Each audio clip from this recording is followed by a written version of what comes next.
നമസ്കാരം. ഭാരതത്തിൻ്റെ 80ാം സ്വാതന്ത്ര്യ ദിനത്തിലേക്ക് എല്ലാവർക്കും സ്വാഗതം. 80ാം സ്വാതന്ത്ര്യ ദിനത്തോടെ ആഘോഷങ്ങളിലൂടെ ഭാരതത്തെ സ്നേഹിക്കുന്ന ഒരു ഭാരതീയനായി എല്ലാവർക്കും തീരാനായിട്ട് സാധിക്കട്ടെ.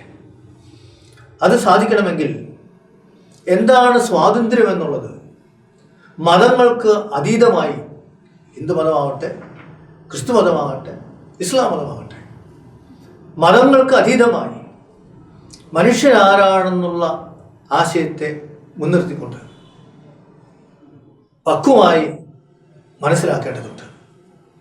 സ്വാതന്ത്ര്യം എന്ന് പറയുന്നത് എന്തല്ല എന്ന് പറയുമ്പോൾ എനിക്കിഷ്ടമുള്ളത് ചെയ്യുന്നതല്ല സ്വാതന്ത്ര്യം എന്ന് പറയുന്നത്.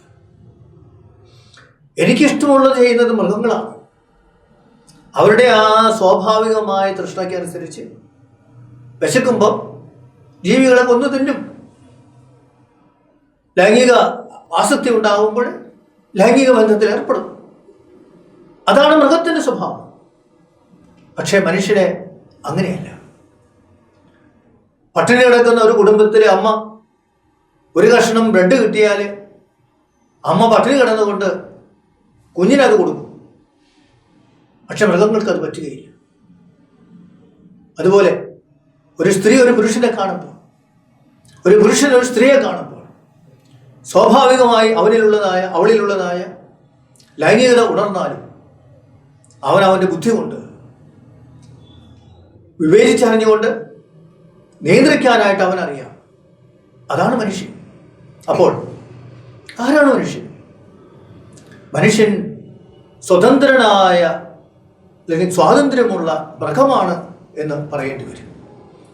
മനുഷ്യനെയും മൃഗത്തെയും ഏർപ്പെടുത്തുന്നത് ഈ സ്വാതന്ത്ര്യത്തിലാണ്. എന്താണ് ആ സ്വാതന്ത്ര്യം എന്നുള്ളത് മനസ്സിലാക്കാൻ വീണ്ടും നമ്മൾ ദൈവത്തിലേക്ക് നോക്കണം, അല്ലെങ്കിൽ അള്ളാഹിലേക്ക് നോക്കണം, അല്ലെങ്കിൽ ഈശ്വരനിലേക്ക് നോക്കണം. ഏത് പേര് കൊടുത്താലും ശരി, ആ പരാശക്തി അതൊന്നേ ഉള്ളൂ. രണ്ടു പാടില്ല. ഏറ്റവും ശക്തിയുള്ളത് ഒരു യാഥാർത്ഥ്യമാകാനേ പറ്റുകയുള്ളൂ. അതുകൊണ്ട് അതൊന്നാണ്. അതെന്താകുന്നു എന്ന് ചോദിച്ചാൽ,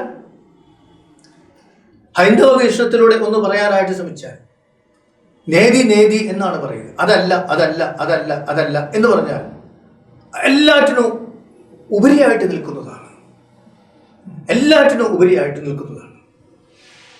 ക്രൈസ്തവ ഭാഷയിൽ പറയുമ്പോൾ ആദ്യവും അന്ത്യവുമാണെന്ന് പറയും. അതെ, എല്ലാറ്റിലും ഉപരിയാണ്. ആൻസലം എന്ന തത്വചിന്തകൻ പറഞ്ഞു വെച്ചിട്ടുണ്ട്, ദൈവം എന്ന് പറഞ്ഞാൽ ഏതൊരു യാഥാർത്ഥ്യത്തിന് ഉപരിയായിട്ട് നിൽക്കുന്നുവോ അതാണ് ദൈവം. എന്ന് പറഞ്ഞാൽ എൻ്റെ ബുദ്ധിക്കുള്ളിൽ ഒതുക്കാൻ പറ്റുന്നവനല്ല ഈ പരാശക്തി. അതിന് അതീതമാണ്. അത് എളിമയോടുകൂടി നമ്മൾ അംഗീകരിച്ചാൽ മതിയാവും. ഇനി വ്യക്തമായിട്ട് നമ്മുടെ വിഷയത്തിലേക്ക് വരുമ്പോൾ ആ ദൈവം ആരാണ്? സ്വാതന്ത്ര്യമാണ്. ആ ദൈവം കരുണയാണ്, നീതിയാണ്. അതുപോലെ നമുക്കെല്ലാം പറയാനായിട്ട് സാധിക്കും. അല്ല, അതിനപ്പുറമാണ്. അപ്പോൾ അതിൽ വളരെ പ്രധാനപ്പെട്ട ഒന്നാണ് സ്വാതന്ത്ര്യമാണ്. എന്താണ് ആ സ്വാതന്ത്ര്യം? എങ്ങനെയാണ് ഈ ദൈവം സ്വാതന്ത്ര്യത്തെ വിനിയോഗിച്ചത്? സ്വയം പ്രകടിപ്പിച്ചുകൊണ്ടാണ്, പങ്കുവെച്ചുകൊണ്ടാണ്. അതാണ് മനോഹരവും സുന്ദരവുമായ ഈ പ്രപഞ്ചം എന്ന് പറയുന്നത്. അപ്പോൾ സ്വാതന്ത്ര്യം എന്ന് പറയുന്നത് നന്മ ചെയ്യുക, നൽകുക എന്നാണ് അതിൻ്റെ അർത്ഥം. മനുഷ്യനിലേക്ക് വരുമ്പോൾ എന്താണ് സ്വാതന്ത്ര്യം? ഇഷ്ടമുള്ളത് ചെയ്യുന്നതല്ല, എൻ്റെ ശരീരത്തിൻ്റെ ആഗ്രഹങ്ങൾക്കനുസരിച്ച് പോകുന്നതല്ല, ഞാൻ സമ്പാദിച്ച സ്വത്ത് എനിക്കിഷ്ടം പോലെ ചെലവാക്കുന്നതിനല്ല. ദൈവം തന്നിട്ടുള്ള കാര്യകാരണ സഹിതം ചിന്തിക്കാനുള്ള കഴിവ് ഉപയോഗിച്ചുകൊണ്ട് നന്മ എന്താണെന്ന് മനസ്സിലാക്കിക്കൊണ്ട് ആ നന്മ ബോധപൂർവം സ്വതന്ത്രമായിട്ട് ചെയ്യാനുള്ള കഴിവ്, അതാണ് മനുഷ്യൻ്റെ സ്വാതന്ത്ര്യം. അതിലേക്ക് മനുഷ്യൻ വളരുമ്പോഴാണ് മനുഷ്യനാകുന്നത്. ഈ ഒരു യാഥാർത്ഥ്യം വൈയക്തിക തലത്തിൽ മാത്രമല്ല, എല്ലാ സംഘടനാ തലത്തിലും, രാഷ്ട്രീയ പ്രവർത്തന തലത്തിലും, മതത്തിൻ്റെ തലത്തിലും ആയിരിക്കേണ്ടതുണ്ട്. എൻ്റെ സംഘടന, അല്ലെങ്കിൽ എൻ്റെ രാഷ്ട്രീയ പാർട്ടി, അല്ലെങ്കിൽ എൻ്റെ മതം, ആ മതത്തിന് വേണ്ടി കൊല്ലാനും കള്ളനോട്ടടിക്കാനും മയക്കുമരുന്ന് വിൽക്കുവാനും സ്ത്രീകളെ നശിപ്പിക്കാനും ഒക്കെ പ്രേരിപ്പിക്കുന്നുണ്ടെങ്കിൽ അത് മനുഷ്യന്റെ സ്വാതന്ത്ര്യമല്ല, അത് മനുഷ്യന്റെ പ്രസ്ഥാനമല്ല, അത് മനുഷ്യന്റെ മതവുമല്ല. മനുഷ്യനാവുക എന്നുള്ളതാണ്. ഭാരതത്തെ സംബന്ധിച്ച് ചിന്തിക്കുമ്പോൾ ഇത് ഒരു ജനാധിപത്യ രാജ്യമാണ്, മതേതര രാജ്യമാണ്, സെക്കുലർ രാജ്യമാണ്. സെക്കുലർ എന്ന് പറയുമ്പോൾ അതിന്റെ അർത്ഥം എന്താണ്? അല്ലെങ്കിൽ മതേതരത്വം എന്ന് പറയുമ്പോൾ എന്താണ് അതിന്റെ അർത്ഥം? എല്ലാ മതങ്ങളെയും ബഹുമാനിക്കുകയും ആദരിക്കുകയും ചെയ്യുന്ന ആ സാമൂഹിക വ്യവസ്ഥിതി. ഞാൻ എൻ്റെ മതത്തിൽ അഭിമാനം കൊള്ളും. ഞാനൊരു ഹിന്ദു ആണെങ്കിൽ എൻ്റെ ഹൈന്ദവ വിശ്വാസത്തിൽ ഞാൻ അഭിമാനം കൊള്ളണം. പക്ഷെ അതിൻ്റെ പേരിൽ ഞാൻ മറ്റു മതങ്ങളെ നിന്ദിക്കാൻ പാടില്ല. ഞാനൊരു മുസ്ലിം ആണെങ്കിൽ എൻ്റെ മതത്തെക്കുറിച്ച് ഞാൻ അഭിമാനം കൊള്ളണം. പക്ഷെ അതിൻ്റെ പേരിൽ മറ്റുള്ളവരെ നിന്ദിക്കാൻ പാടില്ല, തരതാഴ്ത്താൻ പാടില്ല. എൻ്റെ മതം വിജയിക്കാൻ വേണ്ടി എന്നുമാകാമെന്ന് ചിന്തിക്കാൻ പാടില്ല. ഞാനൊരു ക്രിസ്ത്യാനിയാണെങ്കിൽ എൻ്റെ ക്രൈസ്തവ വിശ്വാസത്തെക്കുറിച്ച് എനിക്ക് അഭിമാനം കൊള്ളാനായിട്ട് സാധിക്കണം.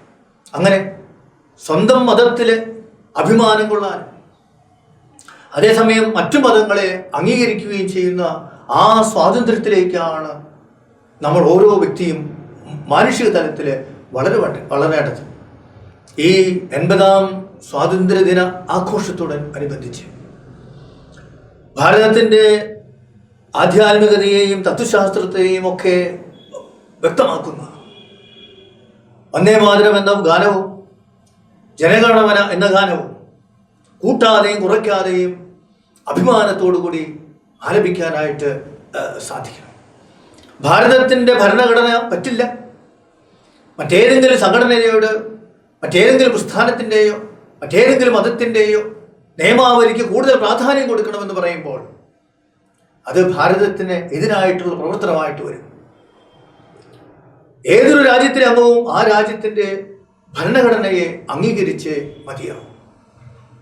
എങ്കിൽ ഞാൻ സ്വതന്ത്രനായ വ്യക്തിയാണെന്ന് അംഗീകരിച്ചുകൊണ്ട് ഞാൻ അംഗമാകുന്ന എൻ്റെ പ്രസ്ഥാനവും എൻ്റെ രാഷ്ട്രീയ പാർട്ടിയും, അത് മുസ്ലിം ലീഗ് ആകട്ടെ, മാർക്സിസ്റ്റ് പാർട്ടി ആവട്ടെ, കോൺഗ്രസ് പാർട്ടി ആവട്ടെ, BJP ആവട്ടെ, ഏതുമായിക്കൊള്ളട്ടെ, ആ പാർട്ടിയും സ്വാതന്ത്ര്യത്തിൻ്റെ ശരിയായ അർത്ഥം മനസ്സിലാക്കിക്കൊണ്ട് ഭാരതത്തെ കൂടുതലായി മതേതര രാഷ്ട്രമാക്കി തീർത്തുകൊണ്ട് ഭാരതത്തിൻ്റെ സമഗ്രമായ വളർച്ചയ്ക്ക് വേണ്ടി അധ്വാനിക്കുന്ന, സമർപ്പിക്കുന്ന വ്യക്തികളായി തീരുവാൻ നമുക്കെല്ലാവർക്കും സാധിക്കട്ടെ.